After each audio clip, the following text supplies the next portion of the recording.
topics and opinions expressed in the following show are solely those of the host and their guests and not those of W4CY Radio, its employees, or affiliates. We make no recommendations or endorsements for radio show programs, services, or products mentioned on air or on our web. No liability, explicit or implied, shall be extended to W4CY Radio or its employees or affiliates. Any questions or comments should be directed to those show hosts. Thank you for choosing W4CY Radio.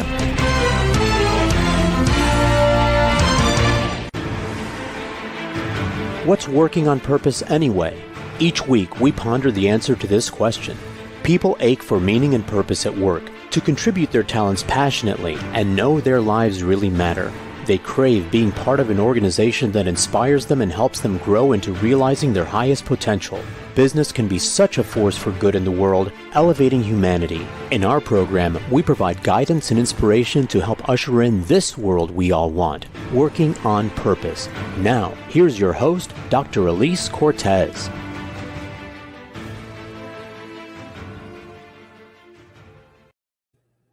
Hi there. Welcome back to the Working on Purpose program. Thanks for tuning in again this week. Great to have you. I'm your host, Dr. Elise Cortez, joining you live from Dallas, Texas, which is home base for me.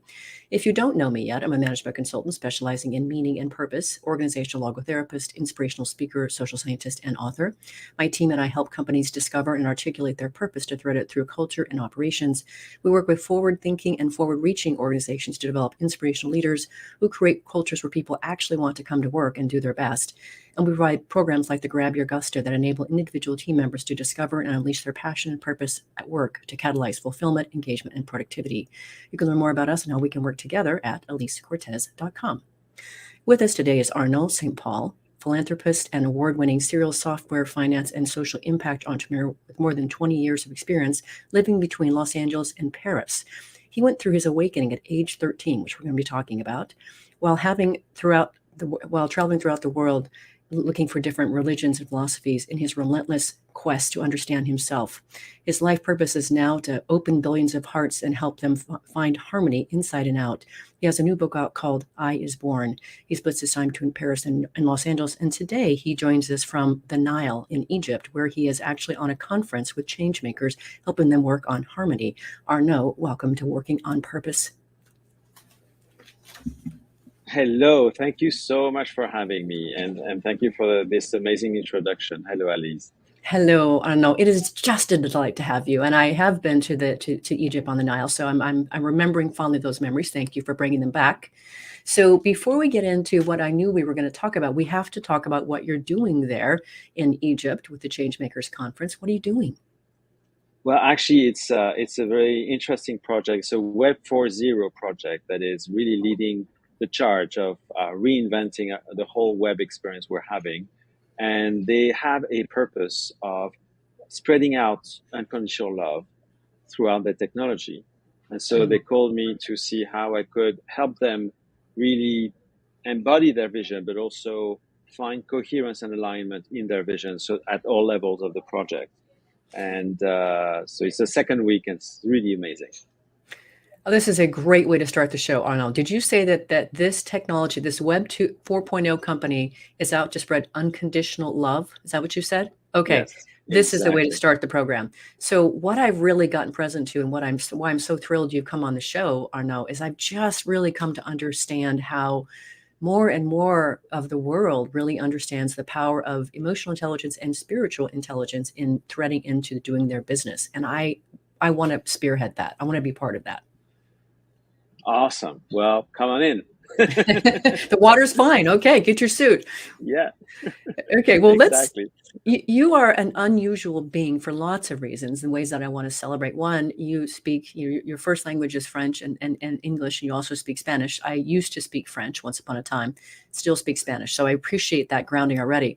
But you've had the interesting, you're welcome, interesting distinguishing experience happen in that you had your awakening at age 13, which for most of us is about 8th grade. So we got to start there. What happened? How did you awaken? I don't know. It just happened. It was not made on purpose, I promise.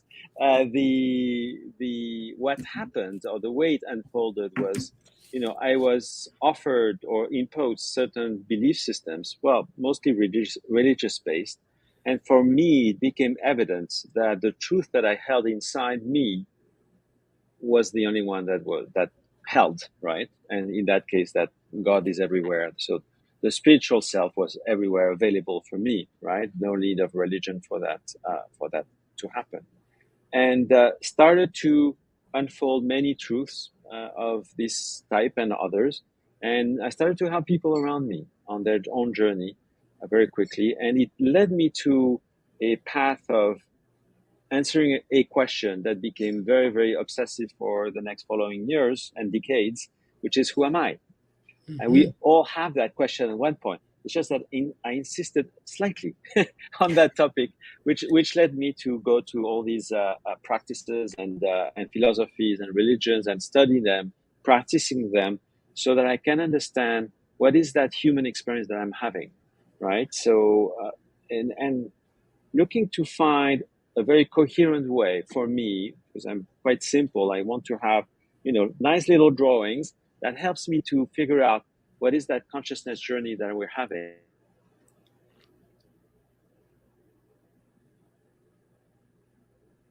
So that's what came together after now 3 decades of that journey.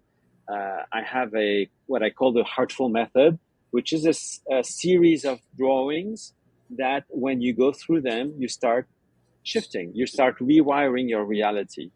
And it's amazing how it works, because it's not magical. It's really, based on science and religions and philosophies, and more importantly, my experience and the ones of all the CEOs that I've helped in that process. So, yeah, That's the it's kind it's of it's magical.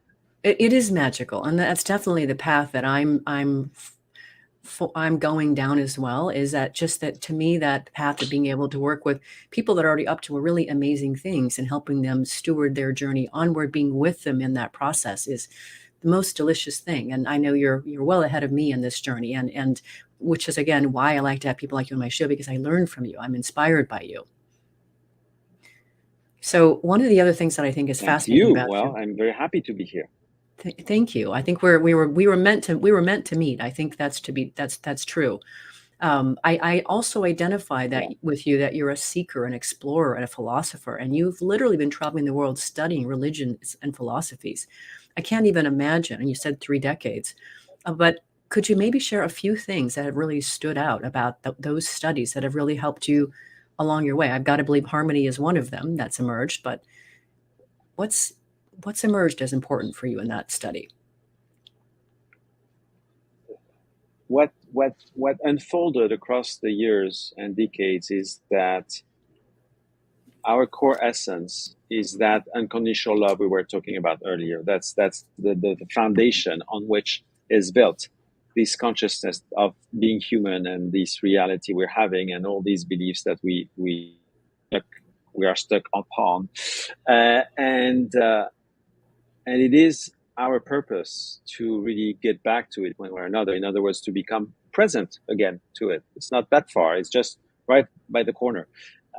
And so what became evident for me, right, and the only thing that I can share is my experience, is that the only thing that is of value for me is to help myself to love more. And this has an impact at the business level, at the personal level, at the relationship level, at all levels. And by doing so, I'm opening myself to my core nature. And so, hence, about 10 years ago, I got that life purpose that showed up, saying, okay, now I'm on the journey of helping 1 billion people to open their heart to themselves. Why? Because I would love to live in a society that works that way, number one.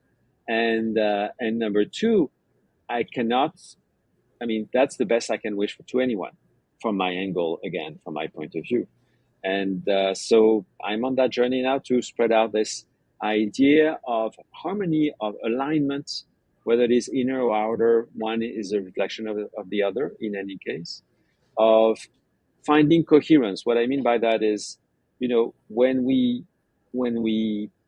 are born and we go through our childhood and so on, we start collecting musicians, like in an orchestra, like a classical orchestra. And so You have Arno that was 12 and Arno that was 17. Each of them stuck in a little pocket of emotional pocket, let's put it that way, identified to something or some other things. And then we are identified to our work or to our car or to the brand X, etc. So many musicians. The problem is they are not in harmony. So it's a big, huge cacophony. And you can apply that at an individual level or in a company level. It's exactly the same principle. So what if we start to bring together our instruments? I'm talking within me. So embracing all these aspects of me that are there, are playing, but again, in a very dispersed way, and bring all that into harmony. And that creates a symphony.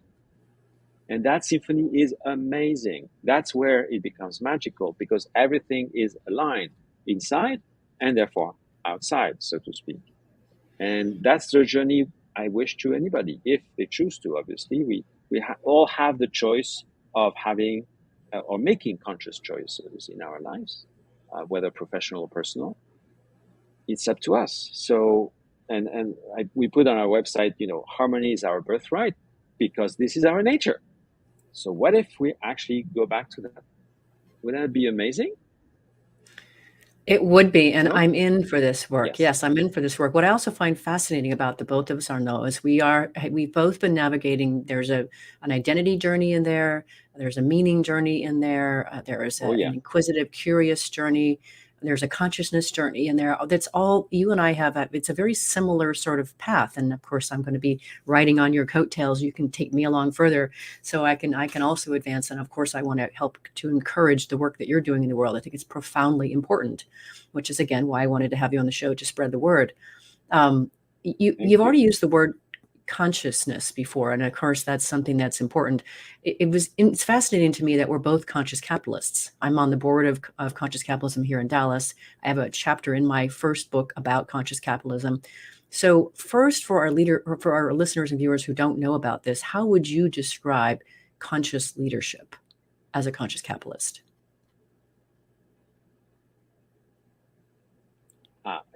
So conscious leadership without conscious capitalism, I'll get back to that in a second.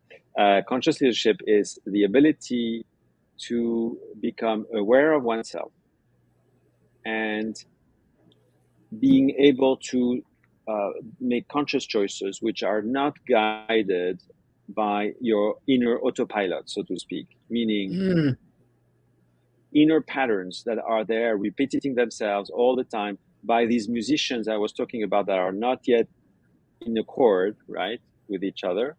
And these things show up all the time, personal, professional, exactly the same. And being conscious of that process, understanding that oneself is in a flow, and that flow is about becoming aware of it, embracing it, transforming it, right? Loving it for what it is. That is, for me, in my definition, a conscious leader. Now, within the context of a conscious capitalism, it's roughly the same. The only thing we're adding to it is that we're looking at our environment. So the conscious leader is looking at its environment and is choosing to include more stakeholders than usual, right? I would dare say that a conscious leader in conscious capitalism goes way beyond it, because he would technically include absolutely everything in his reality to take his own decisions, because he knows for a fact, he's living it, that everything in his reality is always a reflection of him. So he's bound to include all of it, right? So that would be my answer to you. Oh, that was gorgeous. I want to go back hours for it. I bet you can. I'll just bet you can. We'd have to have you come back on another time. But I want to first say that your description of a conscious leader is definitely one of the crispest, most accessible that I've ever heard. So that was a beautiful gift to our listeners and viewers. So becoming really aware of that which otherwise we're on autopilot that drives us is so important. And so how you said that was gorgeous. and the opportunity, that's the invitation that we're both here for. So then if we take it one step further, and I want to talk about what you were doing as you still serve as the current Chief Strategy Officer for Conscious Capitalism in Washington, D.C. Amazing. So what does that role entail?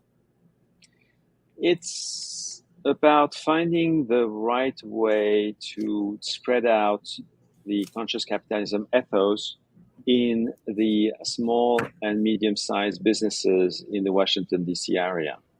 And we're scratching our head a little bit to figure out the way where we can engage, right, with the local companies and then help them to get to the next level in terms of implementing in their companies the conscious capitalism,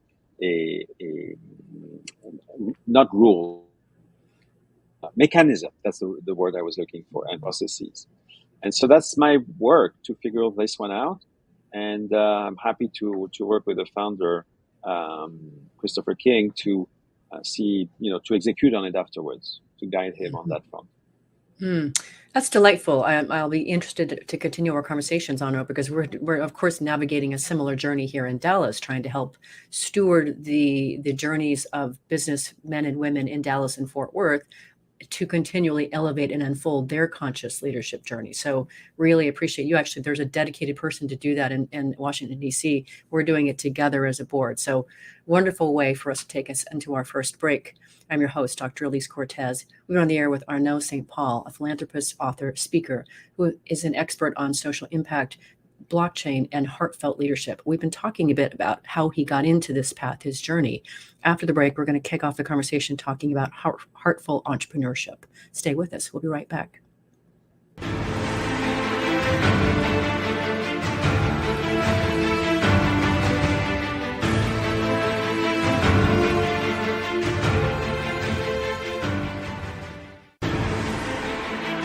Dr. Elise Cortez is a management consultant specializing in meaning and purpose, an inspirational speaker and author. She helps companies visioneer for greater purpose among stakeholders and develop purpose-inspired leadership and meaning-infused cultures that elevate fulfillment, performance, and commitment within the workforce. To learn more or to invite Elise to speak to your organization, please visit her at elisecortez.com. Let's talk about how to get your employees working on purpose.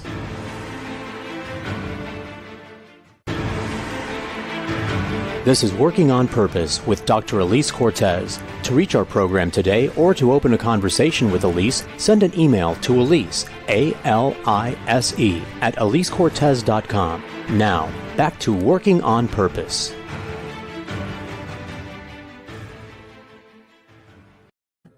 Thanks for staying with us and welcome back to the program. If you're just joining us, my guest is Arnaud St. Paul, philanthropist, speaker, and author. He's just released a new book called I Is Born, which we'll talk about in just a moment. I'm your host, Dr. Elise Cortez. So you mentioned this in the first segment here, Arnaud, but I wanted to hear more about this heartful entrepreneurship that you have developed. So what is it, and how does one actually practice it? It's a method that came together in the past 30 years in my own journey, and that I started to use helping entrepreneurs to help them rewire that relationship with themselves, with their reality, so that they can live their entrepreneurship and their leadership through their heart instead of their mind. Why? Because the mind is a tiny percentage of the capacity of any individual on this earth. And I don't know if you know, but the heart, the physical heart, has an electromagnetic field that is 5,000 times more powerful than the brain's. Just that example. So there is obviously many more reasons than this one. But so there is more so in this century we are in, where it is all about collaborating. It's about the we. It's about facing the challenges we are putting on ourselves and others, and collaborating so that we can together achieve the results that we need. And it is paramount now, more so also because of the acceleration of everything, etc., to lead from a place of peace, of serenity, of flow, of balance, and of love. Why not, right?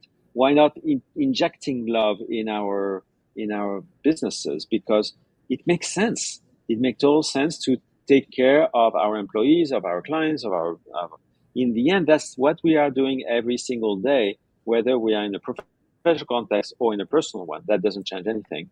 So, yeah, we can do it. It's a conscious choice available to us. Do we dare to do it? That's another question. Mm-hmm. I find this hopelessly exciting and optimistic. And so I've had so many people on the show lately, Arnaud, talking about how we've stepped into this new frontier and that there's this opportunity to really continue to create the workplace in a totally radical way that it really does enliven people. And then I hear from other people that say, oh no, when the market gets better again, we can just go back. We won't have to work that hard to be able to keep people happy at work. And my thinking is, why in the world would you want to go backwards? Why would you want to retreat back to a previous, less developed part of your person in life or in business? Yeah, totally. The thing is, what we're offering here is for us to make a choice that is an expansive one instead of a Yes. constraining one. And Yes. when we're talking in business, we all want our companies to grow and to make more money, et cetera, and or have more social impact, right? But the bottom line is always want growth. So what if we actually want that for ourselves as well, where we are set in a place where we are ready to open our heart, bring about more gifts, so to speak, from our reality, from the serendipities that may come our way, just by making conscious choices. As simple as that. Mm-hmm. Mm-hmm. Well, So what if, oh, go ahead, please. the heartful method helps you. Oh, sorry, go ahead. No, I was saying the heartful method offers in 3 months with one session every week, to help us make that happen. And at the same time, learn how life is talking to us and how we can change these belief systems that are constraining us, this autopilot that we were talking about. And at the end, we start having a symphony instead of a cacophony, which I think is very, very good for business. I mean, I'm sure about it because that's how it works. Mm-hmm. Well, for some people, what we're talking about today, Arnaud, is completely foreign. It's all like we could be speaking a wholly different language from a different planetary system for some people. So let's take it one step further, shall we, to further blow their minds, because there's a great opportunity to do that. And you say, and Please. which I completely agree, that capitalism isn't just about profit. Value comes from not just profits, but the positive impact we have on different stakeholders. And then, importantly, you go on to describe that a new spiritually driven paradigm will usher our society and our planet into a new era of abundance. Yes, I'm in. Tell us more. Yeah, I mean, if you look at society, how it evolves now, when we're looking at technology is bound to bring to us abundance. With robots, with quantum computing, and so on, it is going to flow our way big time. Now, the big problem we all have at this stage at the society level is we're not ready for it. No way. The mind is not ready to handle abundance because it is trained to segregate, to count, to be linear. Abundance only exists in this now moment in our heart. It's the only way it can happen for us. Okay? And that's the thing. What if we were able already to transform ourselves so that we can receive more and more and more faster? And this is how it works. We can have a direct path towards that abundance if we choose to. It happens thanks to this work for the past 30 years. I have the map for it. I have the visual guide for it. And I can help people to experience that in their own lives. It's just a gift that I received, maybe. In any case, I'm super happy to share it with people because I believe it is very important for everyone. I do too. And I, from everything that I have been able to read, and I have a guest on each week and generally read if they've got a book out cover to cover for that, if I know about it. And I'm convinced, Arnaud, that we have in the last couple of years really weathered something really important together as a planet. One, it caused a major reset in what we want from our lives and from work. And even the leaders and executives went through that process. They didn't get to sort of sit on the sidelines. So some of their unintentioned ignorance about what it is to be a worker in today's world got also, revealed and removed. And everything that I've seen is I'm completely convinced that we've ushered in a very new, fresh territory. It's a frontier that we can't ever go back from. And why would we want to? And it opens that space, as you say, of abundance and possibility. And to your point, most of us are not ready for that. No, definitely not. And it's so close. We're there. We have all the tools inside ourselves. So it's really about fine-tuning some things. It's not about, changing the whole house and the foundations of the house.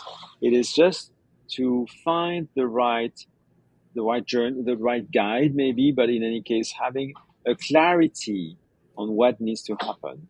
And it does. And it does. Mm-hmm. So,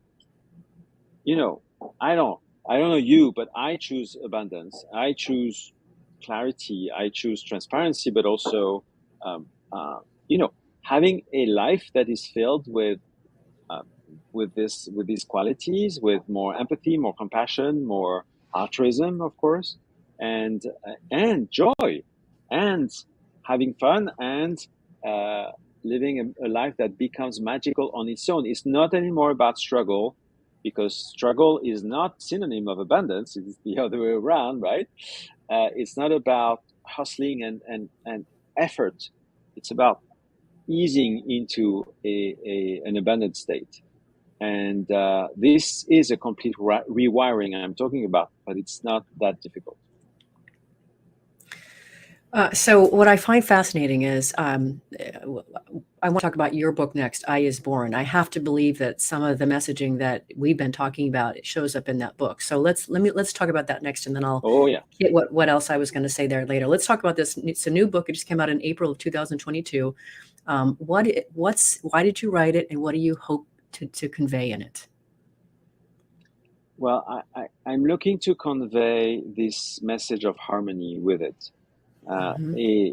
I'm there to share simple principles that is how our reality works. So let's blow your audience mind a little bit more, right? I'm in.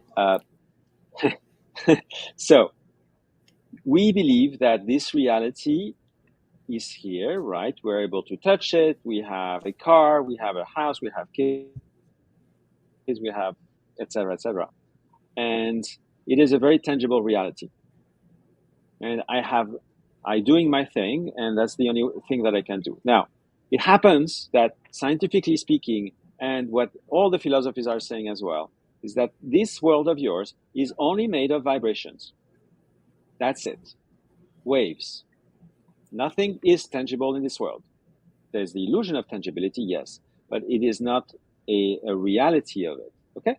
So, doesn't matter. But the point is, what I'm trying to make is, this world works on resonance. So in other words, if you put two guitars one by the other, if you pick the C note, the other guitar will play the C note as well. Interesting. Because that means, therefore, that whatever C note I play myself, whatever that represents, right, in our business or personal life, a C note will be also played out in my reality, in my resonance, right?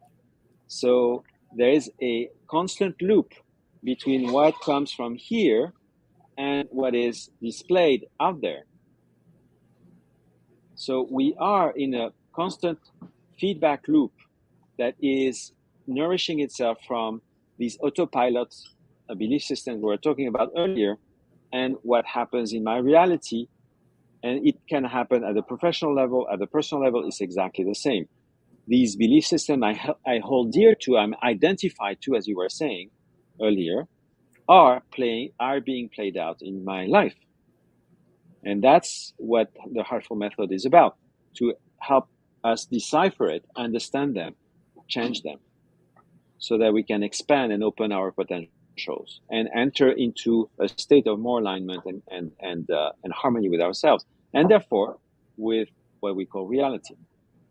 And so the book I born is first these kind of revelations, and then 66 paths towards more harmony within ourselves.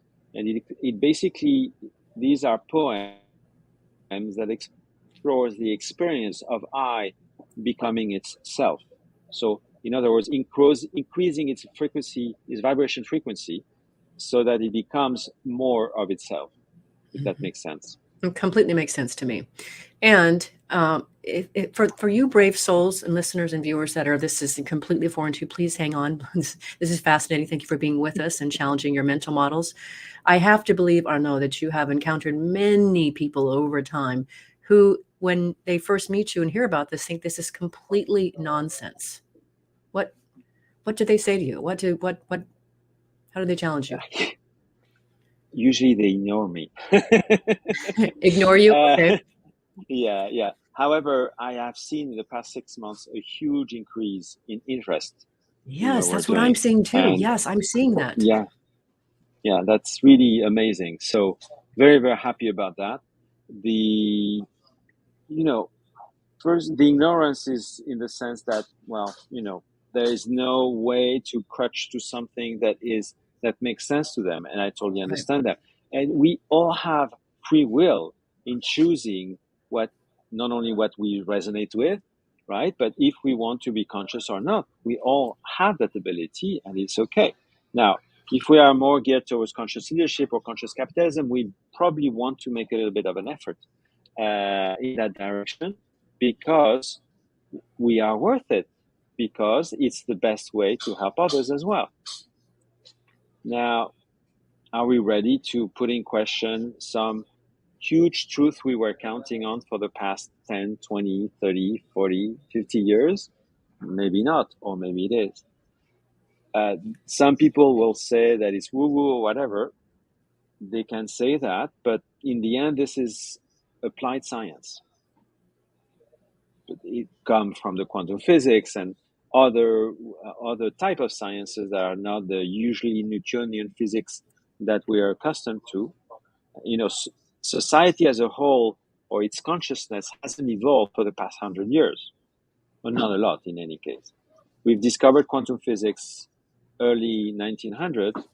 We still haven't grasped at the consciousness level what's the impact of it in our daily life, I'm talking. And that's what the Heartful Method is, one explanation of it, or one illustration, better said. Applicable pragmatically to our daily life. It's not like a theory that is just a theory. That's why also I didn't want it to be a knowledge, but more of an experience, and drawings and poems are being used so that the experience of that can be made in your own reality. Right? So, and which we know that adults learn best through experience, by doing. Yes. And kids too, by the way. Okay, good. I'm glad, because I'm still a kid. All right, let's grab our first and last, or our last break, I should say. I'm your host, Dr. Elise Cortez. We're on the air with Arnaud St. Paul, philanthropist, author, speaker, who is an expert in social impact, the blockchain, and heartful leadership. We've been talking a bit about some of the work that he's doing and how each of us are trying to steward a higher consciousness in life and work. After the break, we're going to learn more about how to invite more harmony into our lives. Stay with us. We'll be right back.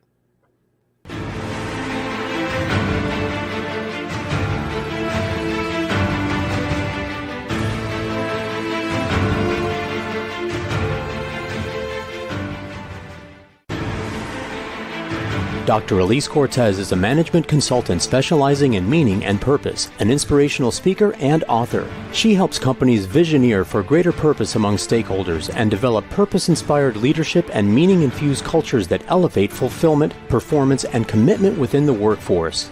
To learn more or to invite Elise to speak to your organization, please visit her at elisecortez.com. Let's talk about how to get your employees working on purpose.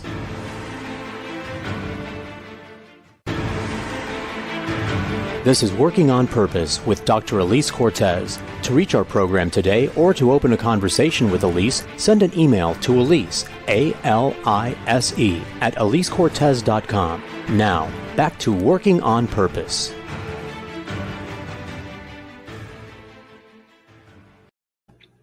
Thanks for staying with us, and welcome back to Working on Purpose. If you're just joining the program, my guest today is Arnaud St. Paul, philanthropist, speaker, and author, and he's just released a new book called I Is Born, which we want to talk about a little bit more here as well. So one of the things that I've heard you say, or I read on your website, is you talk about the I's journey toward more coherence, peace, and flow. Sounds good to me, and a lot of really what I think we've been talking about so far, but could you take us a little bit further on that? What do you mean? With pleasure. So you remember this metaphor of the orchestra and the musicians that are in cacophony, right? Love that. Yes.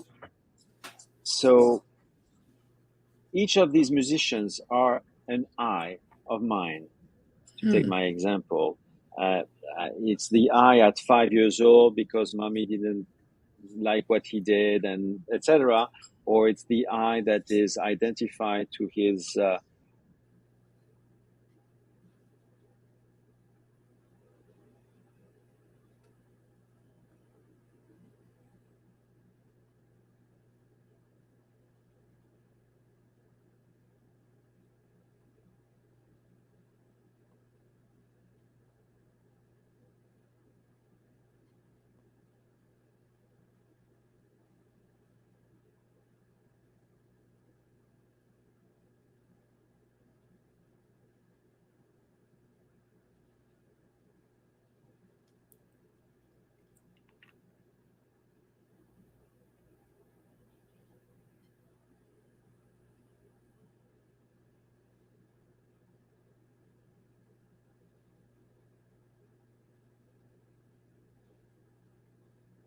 We seem to be having some technical difficulties here. So what do you expect? The man is actually on a boat on the Nile in Egypt. What do you expect?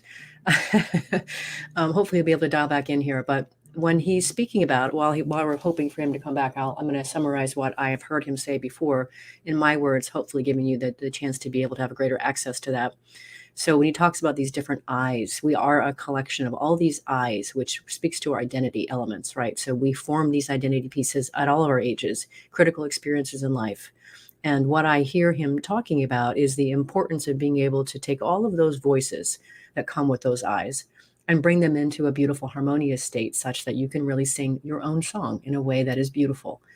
So I appreciate very much his approach and what he has done to take all of his years on the planet, his 30 plus years studying this and working with it, to render it into an accessible methodology for all of us. So I heard him say that his program is a 12-week program where you meet once a week. And he's really teaching this notion of heartful entrepreneurship, heartful leadership. And he's coming back. Wonderful. No worries. I was making a recap while you were gone. So no worries. And I think I did quite a nice job, if I may say, because you taught me so well. You taught me so well. So you were leaving off on these different, where we lost you was, you were talking about how we have an I at age 5 when something happened with, in our early life, et cetera. So where continuing on. Yes. So there is that I that believes he's an entrepreneur, and that I that he believes that he has 53 years old, and etc. etc. Many musicians, right? And they are all playing their song on their own, and so that creates quite a lot of noise. Let's put it clearly. And this idea that was in the book was, how can I help or share a tool that helps a person or leader of his own life or company to have an experience that is different from the I that he is in at that moment, so that we can start again assembling again the orchestra in a coherent manner.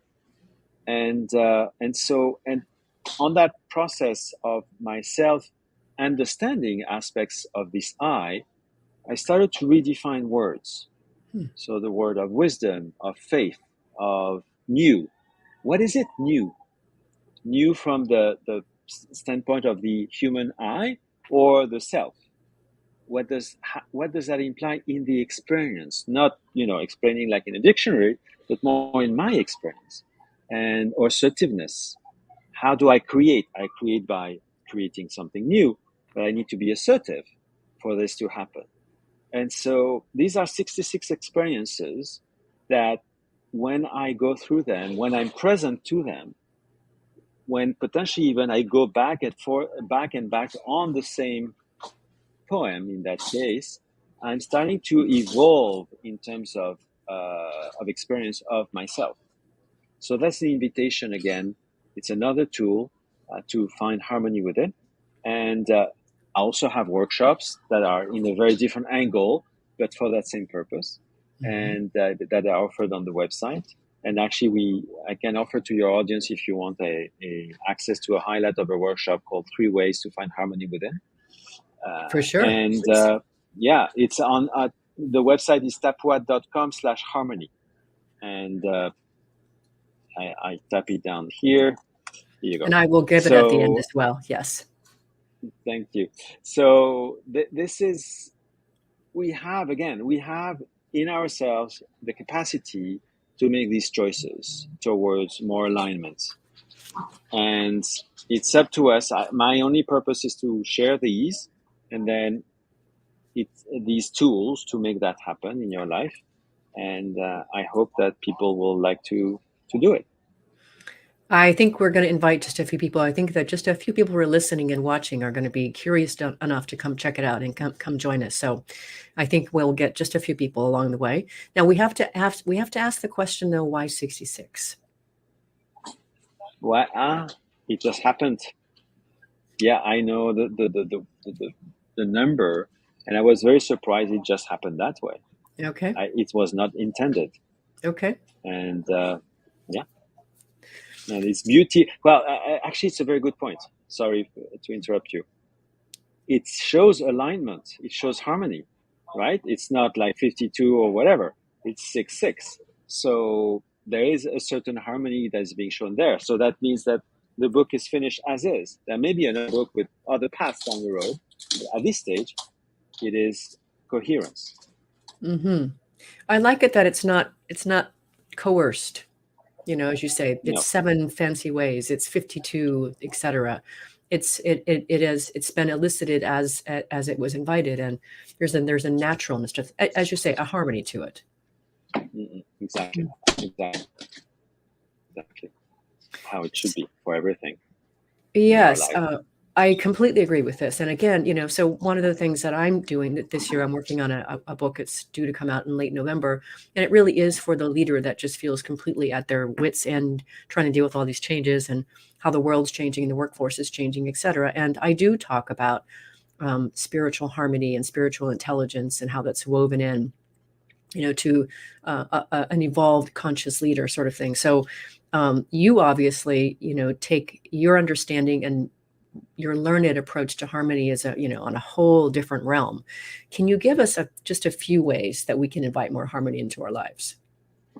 Well, what you will find in that highlight, in the 12-minute highlight, which you should go and get it because it will go beyond what we're going to explore here, but a very simple 3 steps method for us to be able to find harmony whatever happens in our lives. The very first step is about acceptance. Accepting what is happening in this moment. So, in other words, push the pause button and accept what is in this moment. Again, whatever that is. Once I'm ready to accept it as it is, right?